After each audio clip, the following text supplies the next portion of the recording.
Chosen one.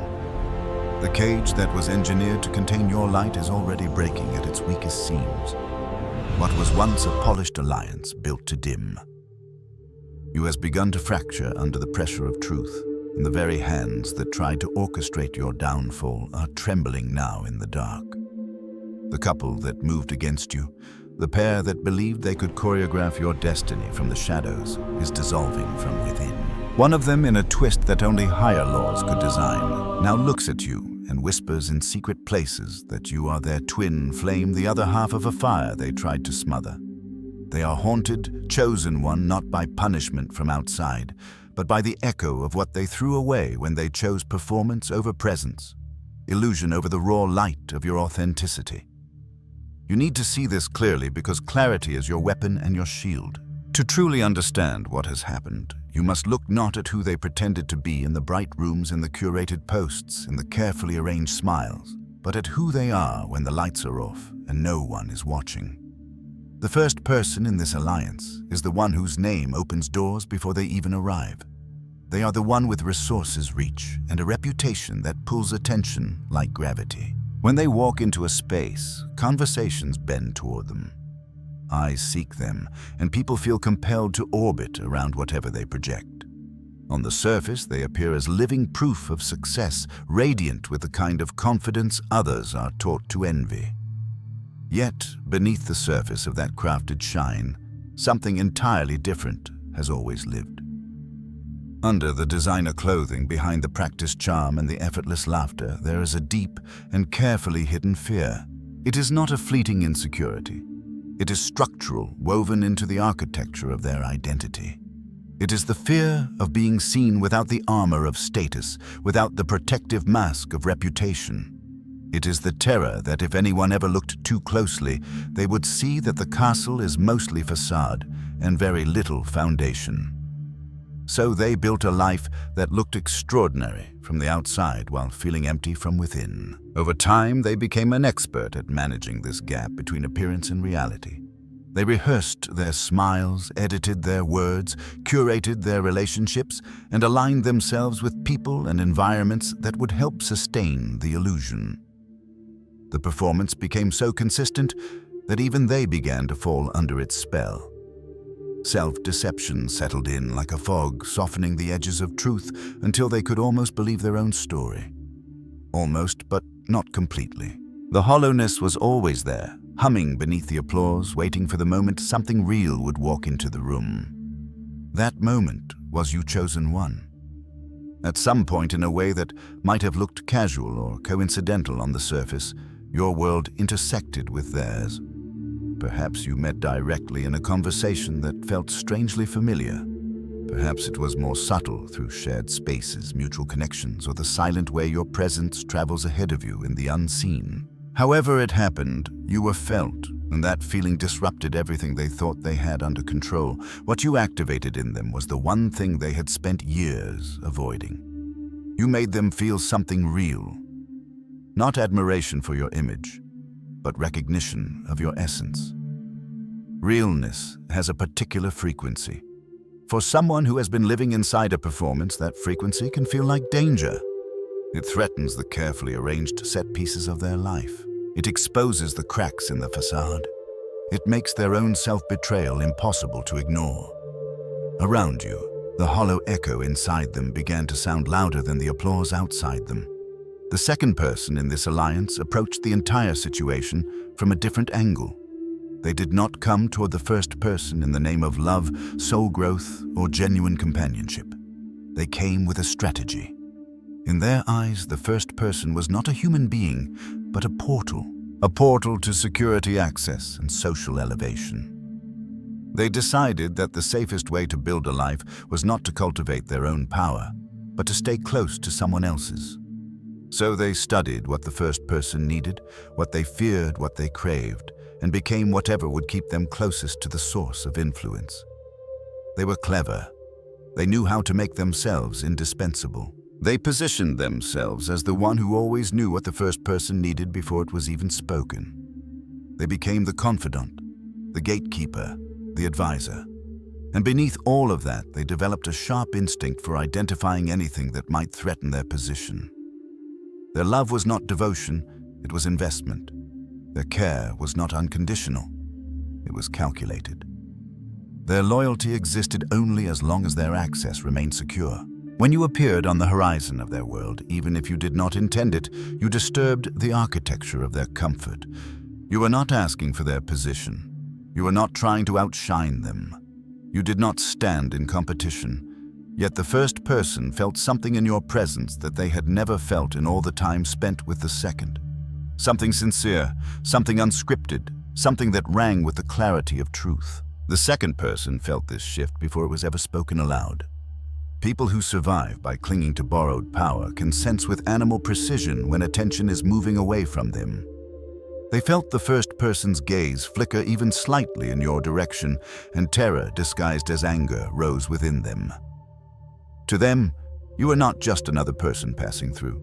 You were a breach in the walls they had painstakingly built around their position, so they went to work. They began using what they had always relied on: subtle influence and quiet sabotage.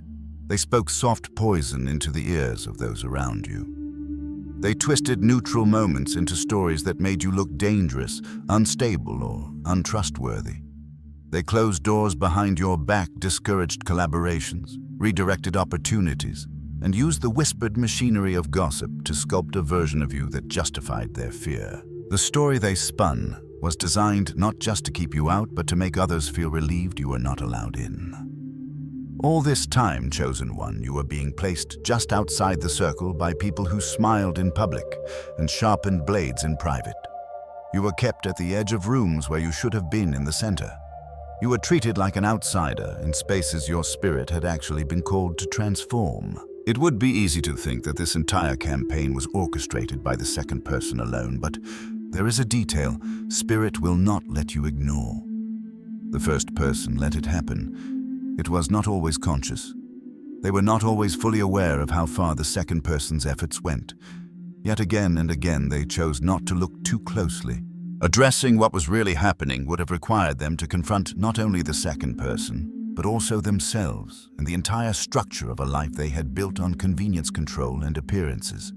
To see clearly would have demanded courage they did not yet possess. So they looked away, and in looking away they silently gave permission. Their name, their platform, and their relationships became amplifiers for the second person's fear. Even when they did not personally speak against you, their silence echoed as endorsement. Doors that could have opened for you stayed shut because their presence stood beside the one who wanted you kept small. The second person was waging a war they did not have the power to start on their own, borrowing the reach and reputation of the first as armor. This is the first truth you must absorb into your bones. You were never blocked because you were unworthy or unready. You were blocked because someone who thrived on borrowed power saw the unmistakable evidence of real power forming in you, and someone who lived behind a curated image was not yet ready to stand beside the raw clarity of your light.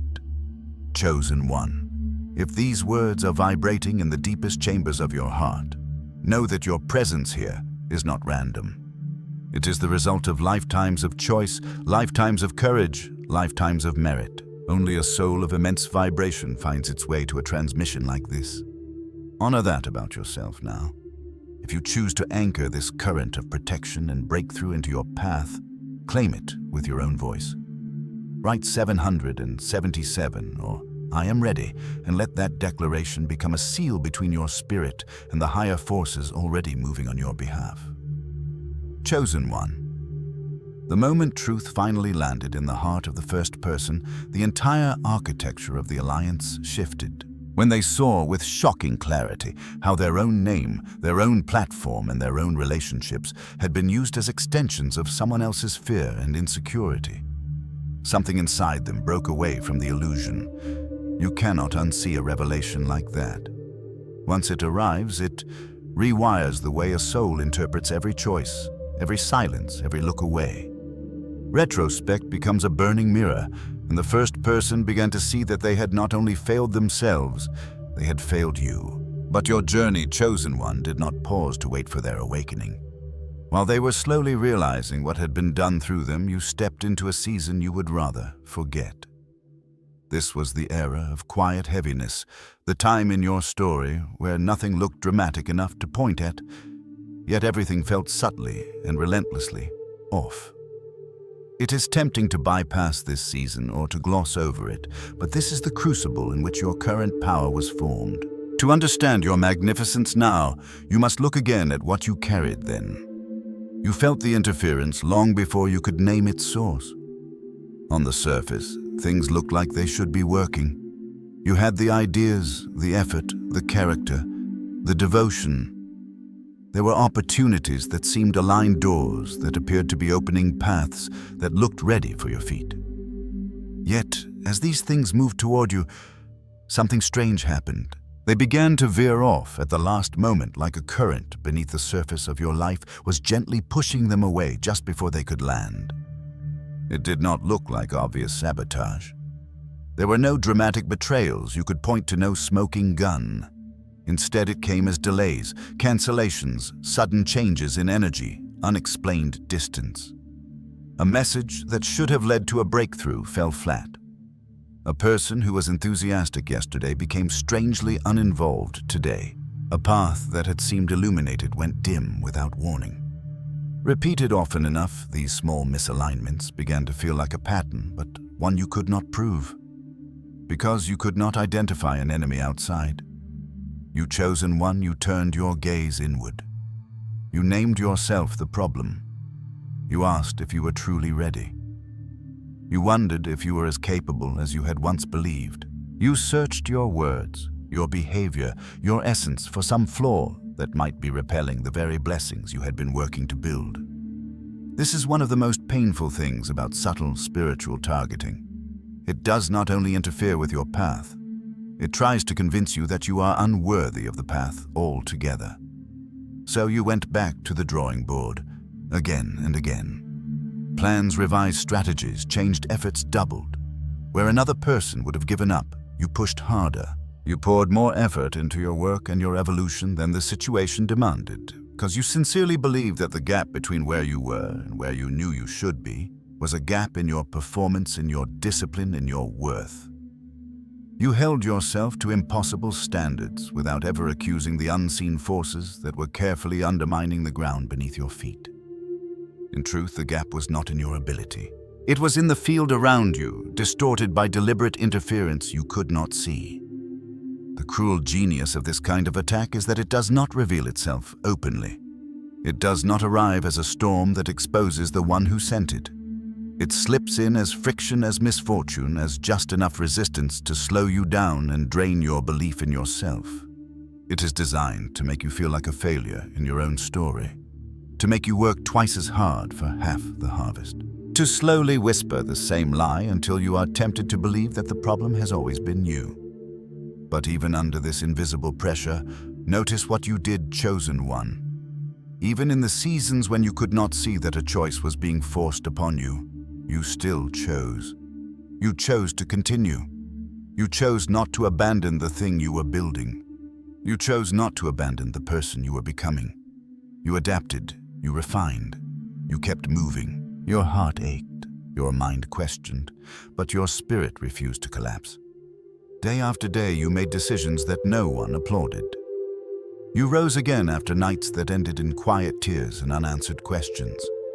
You spoke life over your own name when it felt like no other human voice was doing so.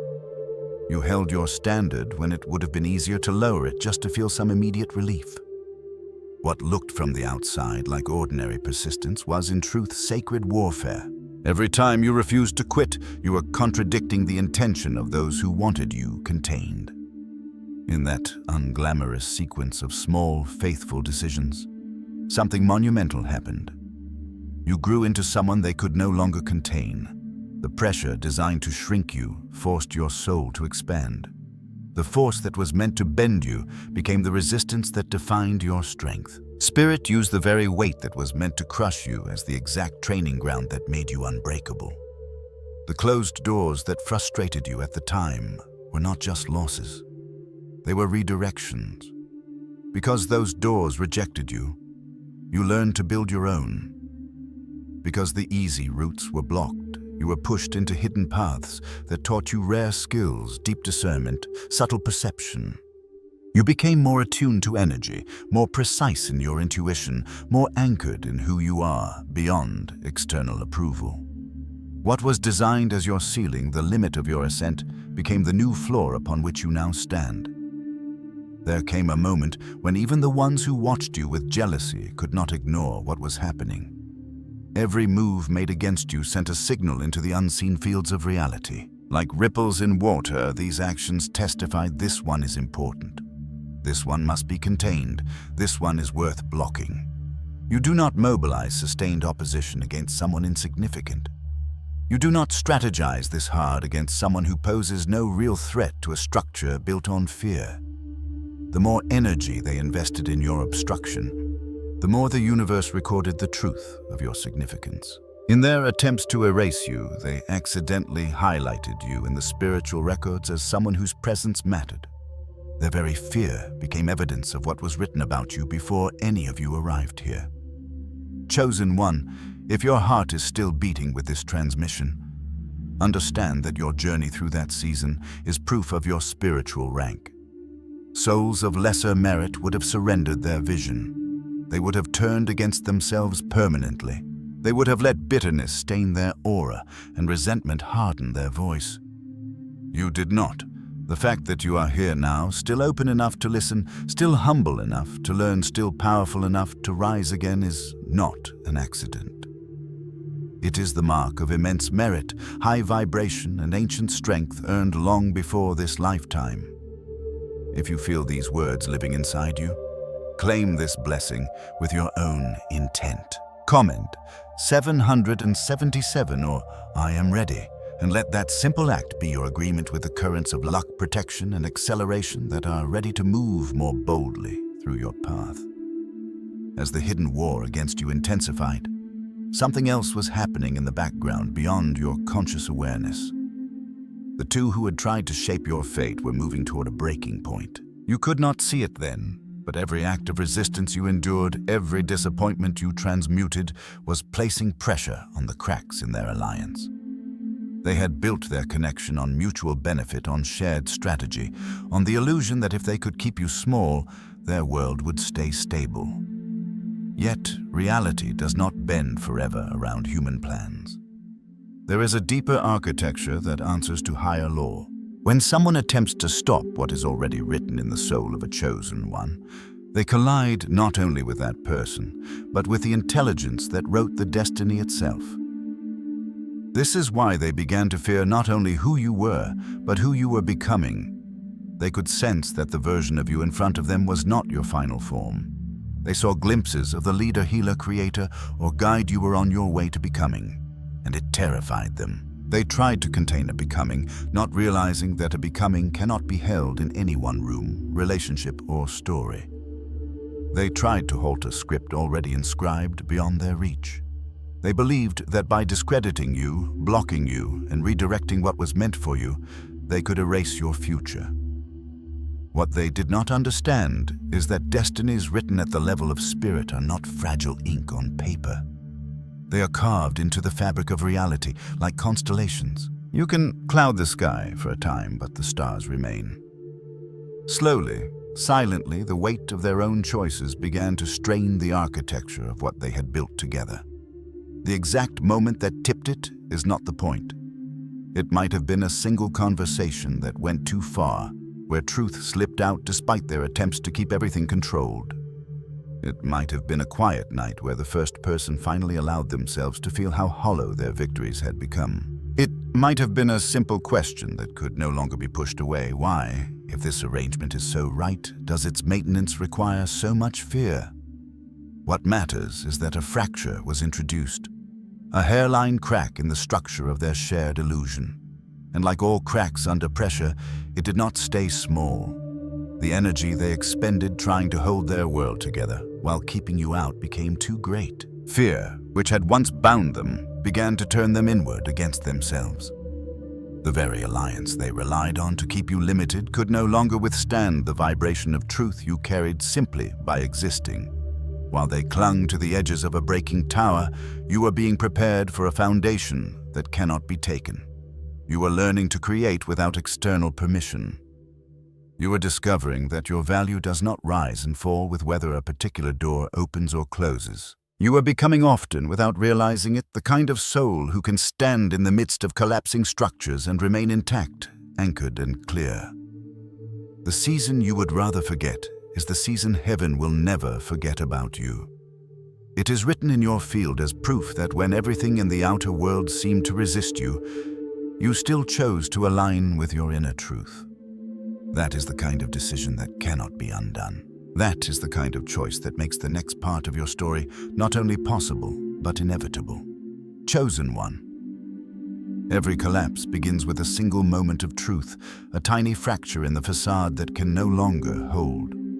For the first person, that moment arrived quietly, almost unnoticeably from the outside, yet inside it detonated like a silent star imploding. Maybe it was a conversation that traveled one layer deeper than intended. Maybe it was a poorly hidden expression crossing the second person's face. Maybe it was an offhand comment, a slip of tone, a confession disguised as frustration. Or maybe it was merely a pause, one small, unguarded breath in which the first person glimpsed the machinery behind the relationship they had convinced themselves was real. Whatever the trigger was, it cut through the performance like a blade. It revealed the calculation. It exposed the exchange. It showed with a clarity that could no longer be softened that what had been presented as love had actually been strategy. What appeared as devotion revealed itself as dependence. What looked like partnership was in truth proximity. And in that single moment, chosen one, the first person felt the raw truth of the life they had built. It was a life formed around image rather than essence, and they suddenly recognized the terrifying gap between what they were experiencing and what their soul actually needed. Doubt took root. And doubt, once planted in a heart already running from its own hollowness, becomes a wildfire. It spreads to every decision, every memory, every moment that once felt secure. Comfort begins to feel like a trap. Routines feel like chains. The person sitting across from them starts to look like a stranger they have been performing contentment beside. The walls of the arrangement tighten. The future they thought they had feels suffocating, not promising. Security becomes a cage lined with velvet. But what truly shattered them was not fear. It was remembrance. In the midst of this new clarity, a feeling rose from somewhere deep within their soul, a memory of what it felt like to stand in the presence of something real. A memory of you. Not a nostalgic daydream, not a romanticized fantasy, not a what-if of the past, but a visceral, living recognition. Sudden, sharp, unmistakable. The connection they felt with you, the resonance that vibrated between your spirits, returned to their awareness with brutal intensity. It was the recognition that what they had been chasing through substitutions, arrangements, and performance was something only you had ever naturally awakened in them. Chosen one. You began appearing not in conversations, but in the silent spaces between them, in the pauses after arguments, in the quiet moments before sleep, in the places where truth slips through defenses. Your essence walked the halls of their mind even when your name never passed their lips. You became the measure by which they compared everything else. The contrast, the clarity, the haunting that refused to leave because it was never meant to. This is the point at which the second person's worst fear ignited, not because of anything you did, but because they could feel the shift. People who survive through control and proximity always sense when their dominance is threatened. They do not need evidence. They do not need proof. They feel it. They taste it in the tension of a room. They see it in the flicker of someone's eyes. They hear it in the silence between words. And for them, this was not just insecurity. It was existential terror. So the second person pushed harder. They tightened their grip. They demanded more attention, more reassurance, more control. They increased their scrutiny, their pressure, their manipulation. They tried to force what was slipping away back into place.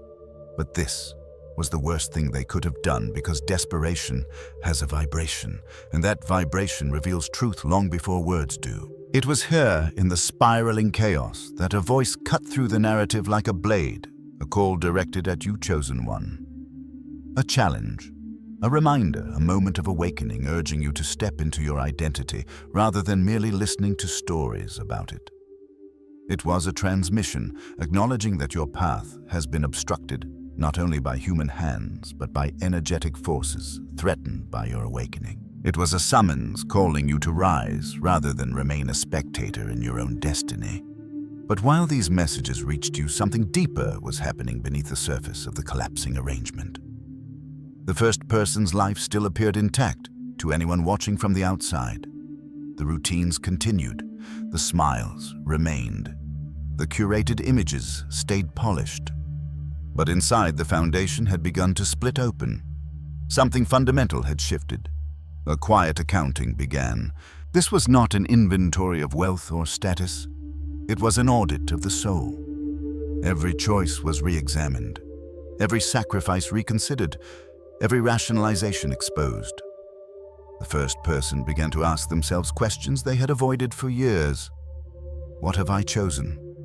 What did I turn away from? Who did I stay with out of fear? Who did I let walk past because I was too afraid to be seen? The answers were not gentle, and at the center of that inner evaluation, chosen one presence kept returning. Yours, not in accusation, not in longing, not in fantasy, but in truth. Your essence entered the room of their mind the way truth often does when a soul stops running from itself, quietly, steadily, unavoidably. Your memory did not come as a ghost. It came as a mirror. Halfway through this chapter, I speak this to your spirit with reverence. The fact that your soul is here absorbing these words is not a coincidence. It is a sign of immense spiritual merit. Your vibration is rare, ancient, powerful beyond measure. Only those carrying high destiny are drawn to transmissions like this.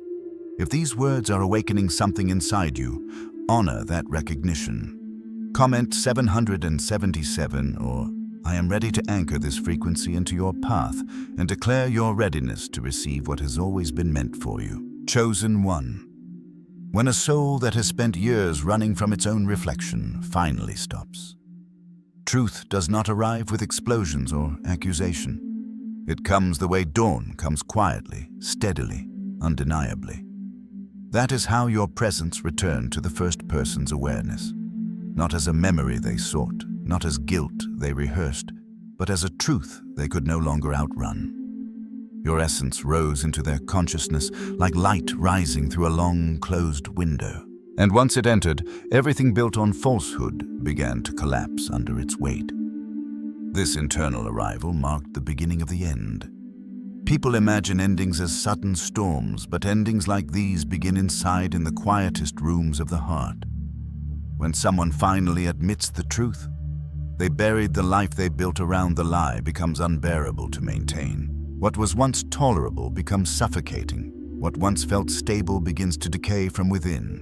And so, the first person shaken by truth could no longer accept the performance they had been participating in. Meanwhile, the second person sensed this shift with the instinct of someone who survives by control. Survival-driven people always feel when attention is moving away from them. They cannot name the cause, but they feel the gravitational pull changing direction. Fear, disguised as urgency, erupted within them, and in that fear, they overplayed their hand. They pushed, they demanded, they made ultimatums. They tried to force the first person back into alignment through pressure rather than connection. And pressure reveals everything. In those moments of desperation, the second person exposed the very foundation of their involvement, the manipulation, the fear, the dependency, the calculation. Their tone, their accusations, their frantic explanations unveiled truths they had carefully concealed beneath charm and performance. What had been hidden behind smiles came spilling out in words sharpened by panic. Each word pushed the first person further toward a truth they had resisted, that the person they had been with had used their name. their platform, their relationships, used everything they possessed against you, Chosen One. Used the very things that could have uplifted you, protected you, or expanded your life as tools of confinement, exclusion, and harm. Piece by piece, like stones falling from a collapsing tower, the full understanding landed, and the weight of that understanding was too heavy for the first person to bear. Because beneath all their armor, beneath the performance, beneath the fear, they still carried a moral compass that, once awakened, could not be silenced. They knew right from wrong, even if they had avoided that knowledge before. This led to a confrontation, not the kind that solves, but the kind that reveals. There are confrontations that change everything without fixing anything. Words were spoken that cannot be unsaid. Truths were exposed that cannot be ignored. The temperature between them rose to its natural level, and the illusion of harmony they had spent years maintaining collapsed. The second person was losing. The first person was walking away. And everything. The second person had built their identity on the borrowed power, the borrowed status, the borrowed confidence dissolved like mist in a rising sun. Their sense of self had always depended on standing next to someone powerful. Without that proximity, their constructed identity shattered. Chosen One. Through all of this, you did nothing to cause it. You were not in the room, you did not speak a word, you did not intervene. You were out living your life, minding your path, building your future. The universe itself dismantled what was built on falsehood. Divine justice does not rush, but it is precise. Harm that is done deliberately always returns to its source with accuracy beyond anything human hands could orchestrate. What was lost in that collapse was not simply a relationship. It was an entire identity, one stitched together from borrowed materials. The confidence that came from leaning on another, the access that came from claiming connection to someone else's power, the illusion of invincibility that came from standing in borrowed light. When the source of that light stepped away, everything false crumbled. There is a particular kind of collapse that does not merely hurt, but hollows. When someone realizes that nothing they built was truly theirs, the emptiness is sharp enough to split them open. That is where the second person stands now, in the hollowed-out place created by their own actions. But that reckoning is not yours to carry. It is not yours to monitor, to heal, or to witness. Your energy is too sacred to be spent observing consequences that belong to someone else's path. Your attention belongs somewhere else, somewhere far more important than the ruins of a collapsing mask. Because the first person, now fully awake and stripped of delusion, is making their way toward you, not casually, not out of convenience, not as a fallback plan. They are approaching with the weight of someone who has finally understood the truth of what happened, the depth of what they lost, and the cost of their silence. A real confession is forming in them. Not the kind spoken to regain approval, not the kind crafted to manipulate sympathy, and not the kind performed for an audience. This is a confession that costs something, the kind that demands humility, the kind that requires ownership, the kind that exposes the choices they made and the consequences that followed. They are preparing to speak words they once feared, saying words of remorse, of recognition, of truth. They are ready to face the pain they caused, the path they abandoned, the connection they dismissed, the interference they allowed. They know they are not arriving with clean hands. They know what they must acknowledge, and they know the weight they carry cannot be eased through excuses or theatrics. Chosen One. This moment exists only because you refuse to break. Only because you remain true to yourself in a season designed to distort you. Only because your soul holds a vibration strong enough to tear illusions apart without lifting a single finger.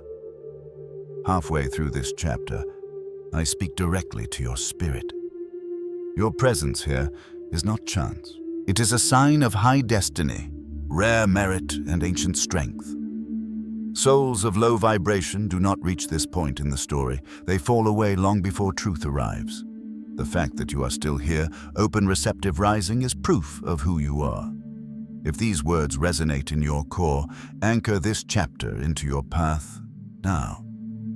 Comment 777, or I am ready to seal this frequency to affirm your readiness and to invite the blessings aligned with your vibration to manifest without delay. Chosen one.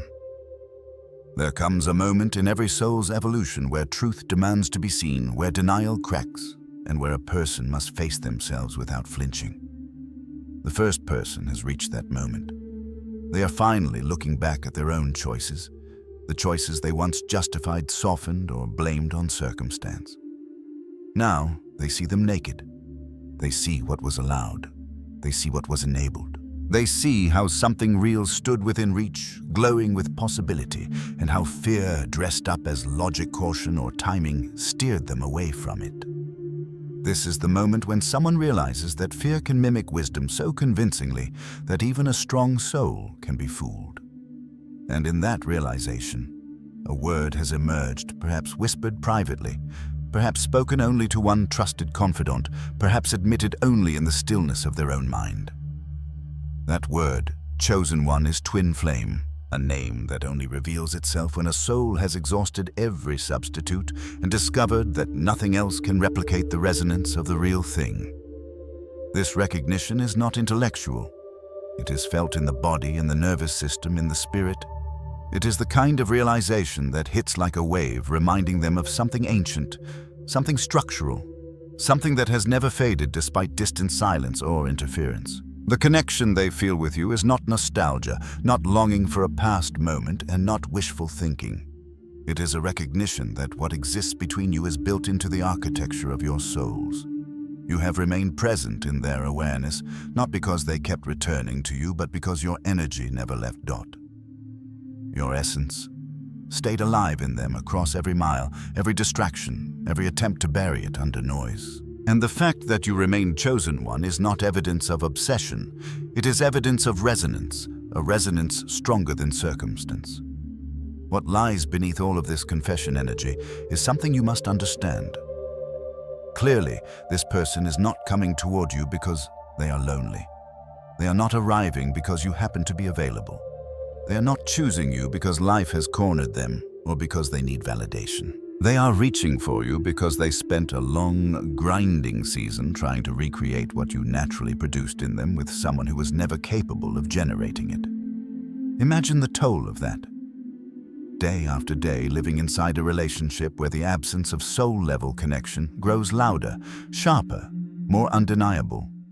Imagine sleeping beside someone and feeling more alone than you ever did in solitude. Imagine looking for what you once felt with you only to realize that what was real cannot be forged, manipulated, or replaced. Every day inside that arrangement, the lack of resonance became more unbearable. And the more they tried to ignore the truth, the more the truth insisted on being felt. You became the standard, not because they romanticized you, but because they could not replicate the authenticity that naturally lived in your presence. Now that truth is all they can see. They want to start something real, something honest. They want to bring not excuses and not apologies as currency for the past, but offerings of seriousness, intention, and alignment. They want to show through action, through consistency, through humility, that they understand the magnitude of what they once stepped away from. They are nervous, chosen one. Genuinely, deeply nervous. For someone accustomed to controlling their image, this level of vulnerability is foreign. They do not know if the path between you still exists, but they are coming to find out. They are approaching with hands that are not clean, but with a heart that is finally open. Now shift for a moment away from their journey and back into your own, because what matters most is not that they have recognized your worth. You already knew your worth. The revelation is not in their awakening, it is in your response. A twin flame does not arrive to make your life easy. They arrive to make your life honest. They are the mirror that reflects your gifts, not the performance of your gifts. They are the mirror that reflects your wounds, not the stories you crafted to hide them. They show you where your power expands and where your fear contracts. They show you who you have become and who you are still becoming. Being near your twin flame is the most deeply seen you will ever feel. No spotlight compares to that depth of recognition. No achievement can replace that level of intimacy. And no relationship, no matter how beautiful, can replicate the spiritual disarmament of standing before someone who can see your soul without your permission. And to feel that seen is both beautiful and utterly terrifying. This is exactly what the first person feels when they think of you. You are the mirror they spent years avoiding. You reflected the version of themselves they were too afraid to cultivate. You demanded authenticity, not with your words, but with your presence. Standing beside you required them to drop every mask they had spent years crafting. And because they were not ready, because they did not yet possess the courage to be fully known, they ran towards someone who could not see them deeply enough to require anything real. It was easier to choose the arrangement. Easier to choose the person who needed resources instead of soul. Easier to choose the connection that would never demand they confront their own shadow. But truth does not vanish because someone turns away from it.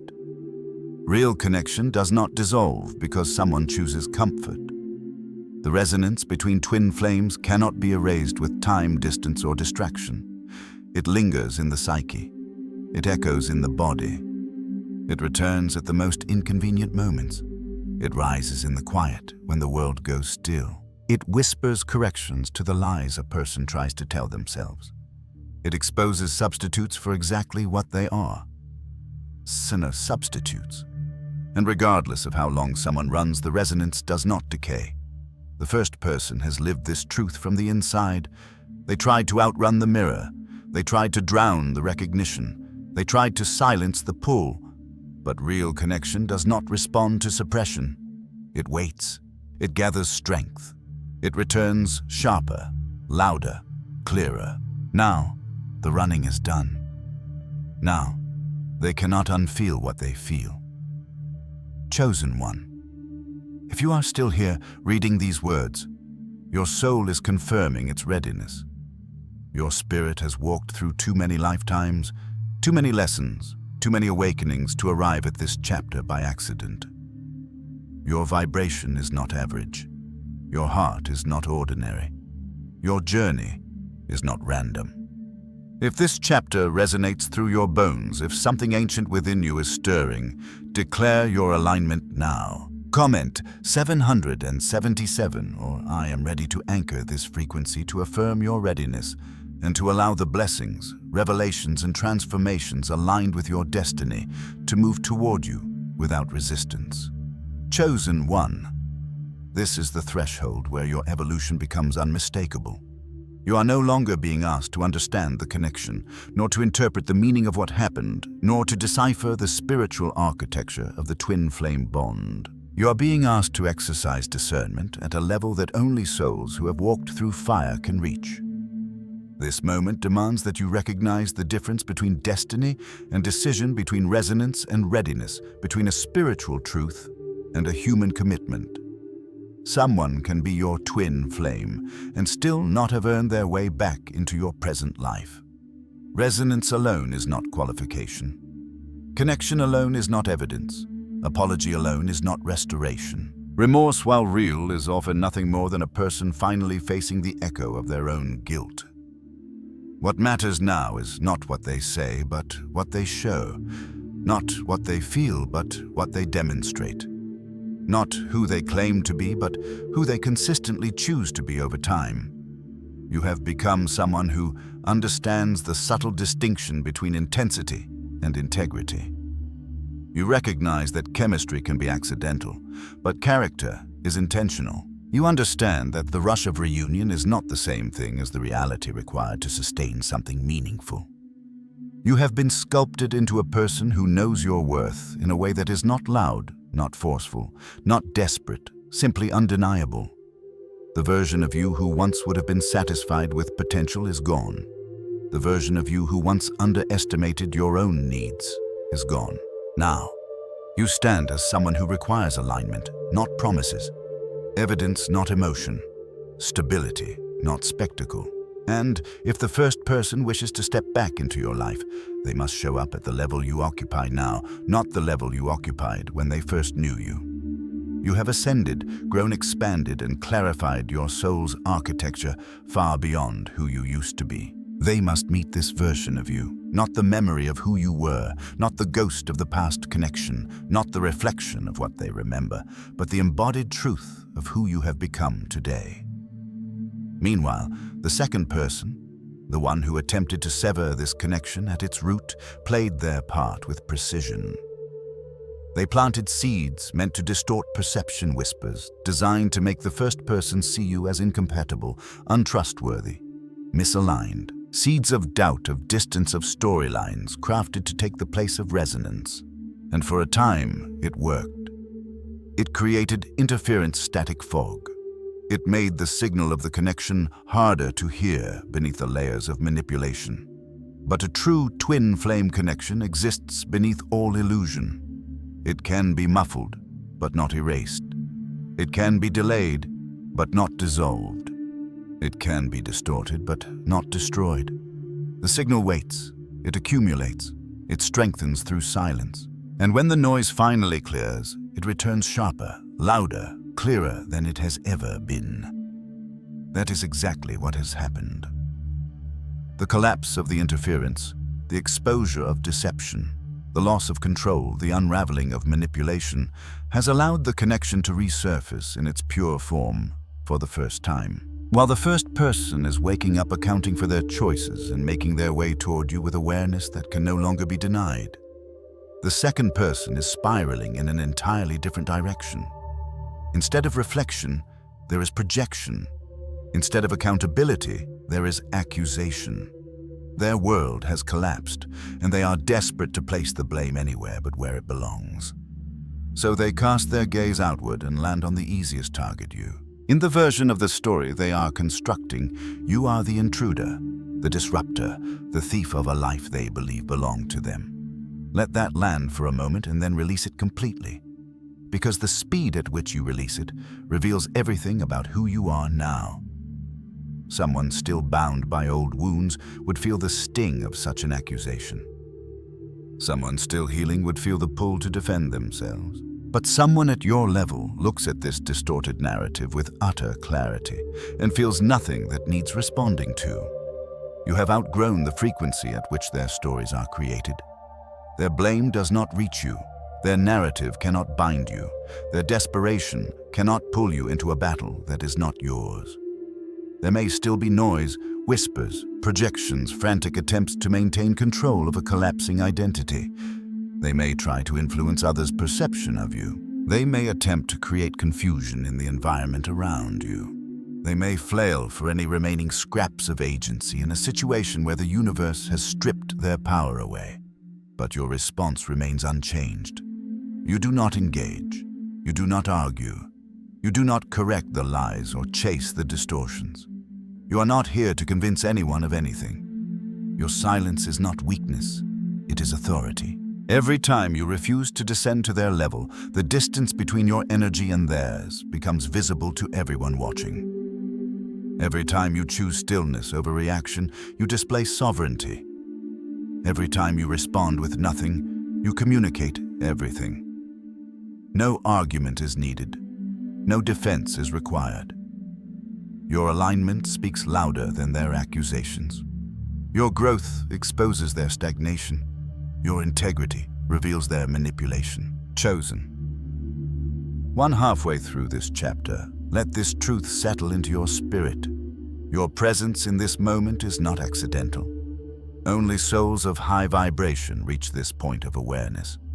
Only beings forged through pressure can embody this level of discernment. Only the spiritually mature can witness accusation, illusion, and chaos and stay unmoved. Your ability to maintain your frequency in the midst of distortion is proof of your power, your merit, your spiritual rank. If these words resonate in the deepest chambers of your being, anchor this chapter into your path by commenting 777, or I am ready to signal your readiness to receive the next stage of your unfolding destiny. Chosen one. The moment has arrived when the contrast between your conduct and theirs speaks louder than anything you could ever say. You have not argued. You have not defended yourself. You have not stepped into their chaos or matched their frequency. You simply lived, breathed, and embodied truth. And now, without the first-person status to hide behind, without access to borrowed power or borrowed identity, the second person is facing the world not as they once appeared, but as they truly are.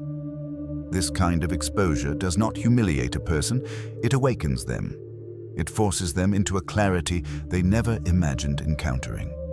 Because the deepest consequence is never the loss of a relationship, a title, or an image.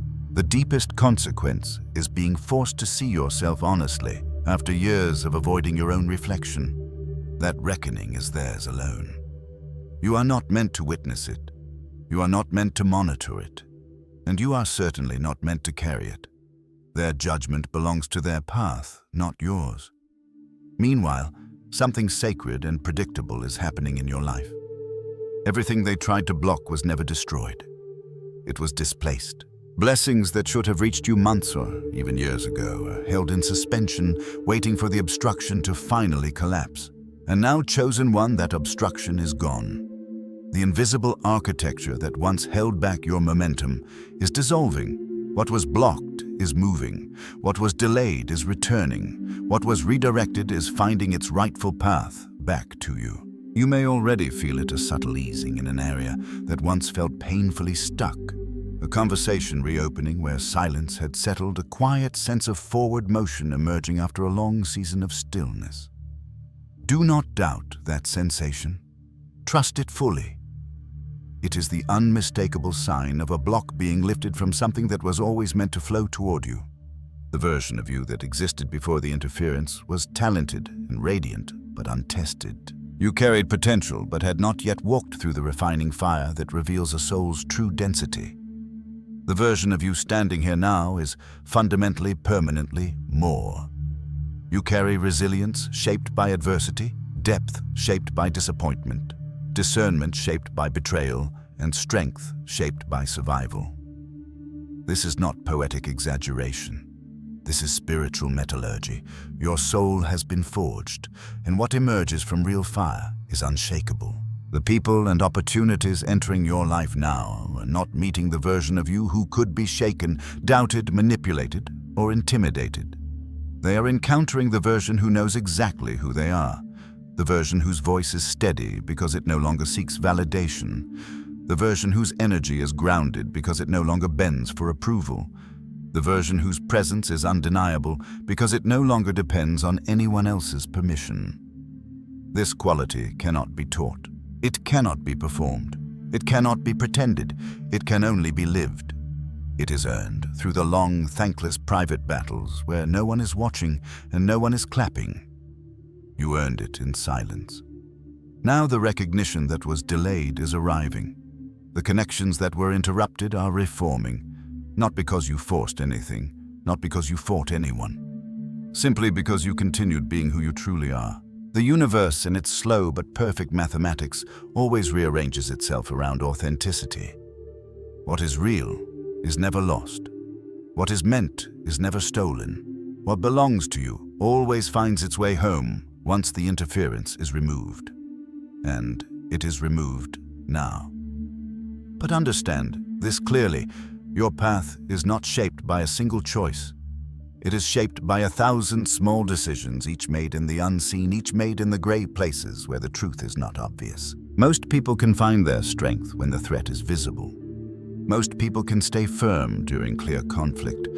But the hardest test comes in the ambiguous middle, the season where nothing seems dramatic but nothing works. Where you feel resistance without reason, where your progress slows for reasons you cannot identify, where you wake with a determination only to face a day that yields no reward. That was your true test. Not whether you could handle betrayal once you saw it, but whether you would keep moving before you understood what you were fighting. Whether you would continue building without evidence of success. Whether you would trust your inner pull when the outer world gave you no confirmation. Whether you would stay loyal to your soul in a season where everything around you suggested you should give up. Chosen one. This is where I pause halfway through the essence of this chapter to speak directly to your spirit. The fact that you made it through that season is proof of your rare spiritual merit. Souls of ordinary vibration do not survive deserts without fountains. They do not survive silence without reassurance. They do not survive confusion without collapsing into despair. But you did. Your presence here is not an accident. It is a sign of profound readiness. If these words land in your heart as truth, comment 777, or I am ready to anchor the next wave of momentum, clarity, and breakthrough that is already pressing toward you. Chosen one. The greatest measure of your spirit was never taken during moments of clarity, celebration, or visible progress. It was taken in the fog, in the long stretch of gray days where you had no proof that anything you were doing mattered. In the season where you were required to maintain your standard with no applause, no reassurance, and no evidence that it would ever lead to anything. And yet you continued. You kept building, kept refining, kept rising inwardly, even when nothing outside of you affirmed that rise. That is the test that separates the awakened from the asleep. And you passed it with a dignity that few souls on this plane will ever understand. This credential belongs to you alone. No one handed it to you. No one validated it. No one stamped it with approval. You earned it through your own consistency, through your own refusal to collapse, through your own commitment to remaining aligned with your highest self, even when the world around you attempted to drag you into distortion. No one can take this from you. Not circumstance, not opinion, not gossip, not loss. It is woven into your being now. There is something else about this period that you must understand. Something that has always been true but only now can be openly acknowledged. Throughout the entire season of interference, every blocked opportunity, every redirected blessing, every moment you felt something pushing against your progress, you were not invisible. You were being watched. Quietly, consistently, without fanfare. The first person, even from inside the very arrangement that was designed to work against you, was observing you. They saw your steadiness. They saw your dignity. They saw your refusal to shrink. They saw that even when doors closed unfairly, you never betrayed your essence. You never became bitter. You never retaliated. You simply continued. Your integrity was speaking on your behalf, even when you thought your voice had no reach. It became the silent proof of who you truly are, and it became the slow, steady force that cracked the foundation of deception inside their world. There is something powerful about a soul who refuses to break under pressure, something disarming, something undeniable, something that makes lies impossible to sustain. Your consistency made it impossible for them to believe the distorted version of you the second person tried so hard to sell. Your presence dismantled their illusions without you ever trying to. And here is the truth you must fully claim. It was not a battle that moved this story to where it stands. Not revenge, not confrontation, not exposure. It was your daily unwavering choice to stay true to yourself. Every day you honored who you are, you were breaking chains you could not see. Every day you refused to wilt, you weakened the grip of the interference. Every day you chose alignment over reaction. You shifted something fundamental in the energetic architecture of this story. Real power operates exactly like this. Not loud, not aggressive, not demanding recognition. Real power is quiet. Real power is steady. Real power is the unmovable energy of someone who knows who they are without needing anyone else to agree. Real power is the ability to stand alone without feeling abandoned. And chosen one, that is where you stand right now. You are not rehearsing the injustice. You are not measuring your worth against the recognition that is now flowing toward you. Your worth existed long before anyone honored it. It existed through the months or years when others ignored or suppressed it. It exists now, untouched, unshaken, unscarred. Your worth has never depended on acknowledgement. It has always been self-evident to the universe. What you carry forward is not the energy of survival. It is the energy of transformation. You were not merely held back. You were forged. The pressure that was meant to crush you became the resistance that strengthened you.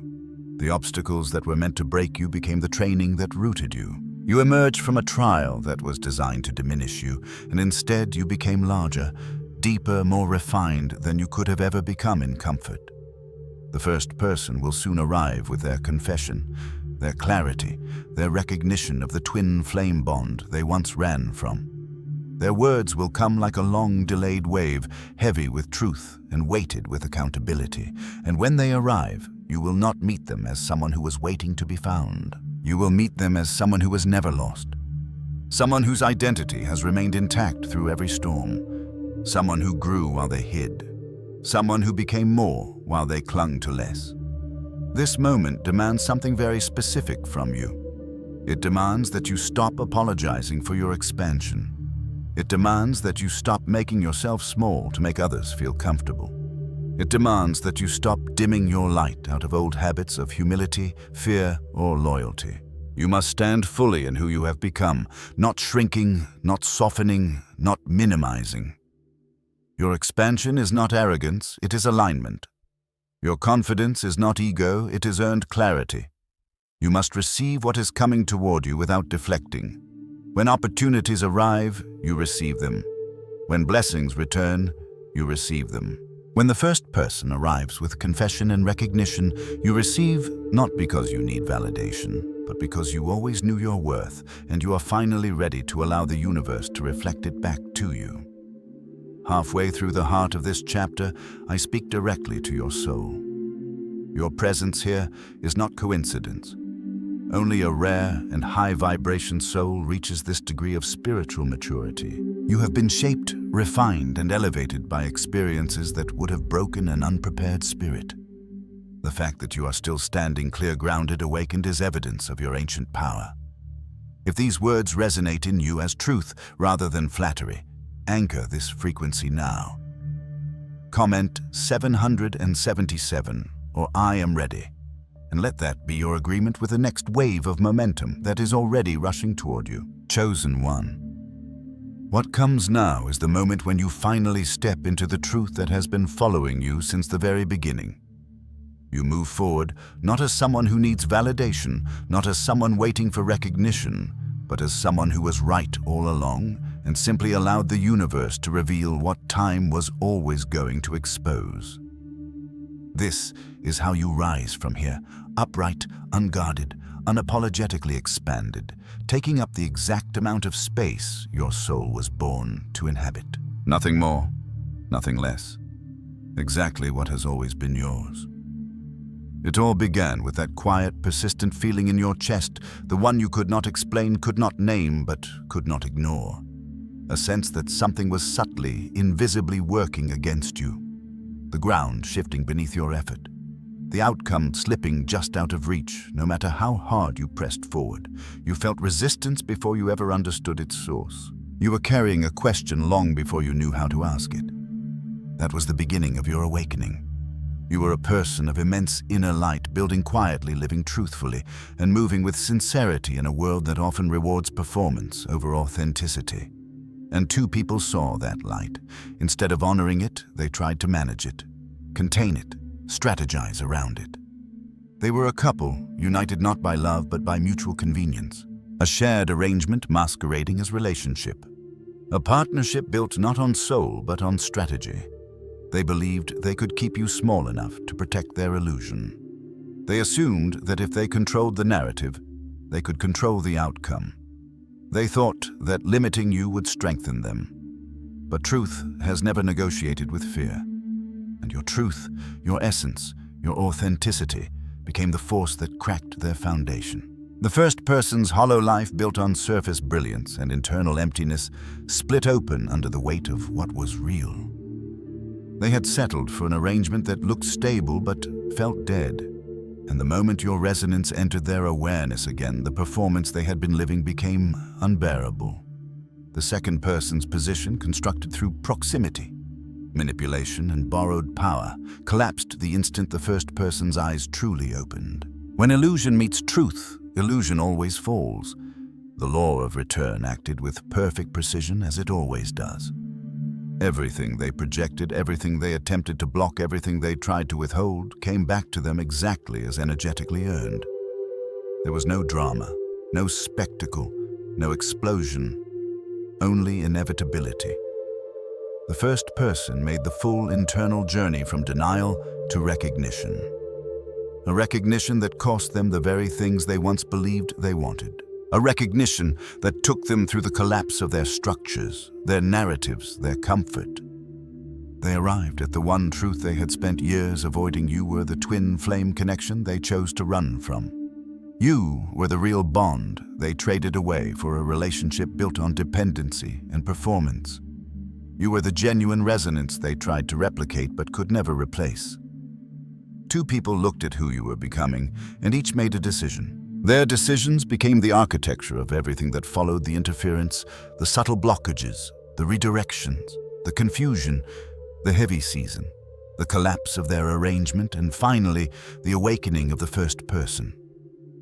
But running alongside their choices, quiet and unseen, was your decision.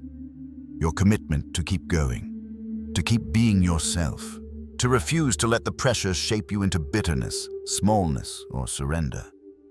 You kept moving when nothing made sense. You kept showing up when the world felt unresponsive. You kept building when you felt unseen. You kept growing when others expected you to break. That is what ended this story. Not confrontation, not retaliation, not force. Your consistency dismantled the illusion. Your presence dismantled the distortion. Your truth dismantled everything built against you. Now you stand on the other side of all of it, completely intact, not cracked, not diminished, not lost, whole, clear, expanded. You are watching the very structure that was built to contain you crumble beneath its own borrowed weight, and as it collapses, the path that was always yours is reopening before you. The couple is falling apart. The interference is gone. The distortion is dissolved. The first person is approaching you now with confession, clarity, and the undeniable weight of realization. They now understand who you were to them, who you are, who you have always been. They carry remorse, yes, but also recognition. The second person stands in the aftermath of a life that was never truly theirs to hold. Everything they constructed through force, fear, and manipulation has returned to dust. This is not your victory to gloat in. It is simply the natural consequence of a life built on borrowed identity. And you, chosen one, you stand exactly where destiny always intended you to stand. Clear, untouched, uncontained. More yourself now than you have ever been. This is not the end of your story. This is the unveiling of its true beginning. Everything before this was preparation. Everything before this was training. Everything before this was the shaping of the version of you who is finally ready to step into your actual life. All the time you were delayed, you were being refined. All the times you were blocked, you were being strengthened. All the moments you felt abandoned, you were being awakened. You are now someone who can walk into what comes next without shrinking, without apologizing, without compromising even one piece of who you have become. You stand with the sovereign certainty of a soul who was chosen long before anyone else realized it. Halfway through this chapter, let this truth settle deeply into the center of your being. The fact that you are here, reading this, absorbing this, resonating with this, is not coincidence. It is proof of your spiritual maturity and your rare vibration. The universe does not bring messages like this to unprepared souls. You are receiving this because you are ready, because you have earned this level of clarity, because you have reached the threshold of your own expansion. If these words feel like they are not merely being read, but remembered, anchor this moment now. Comment 777, or I am ready to claim the next chapter of your rise, to align with the blessings rushing toward you and to declare that nothing and no one can stop what unfolds next.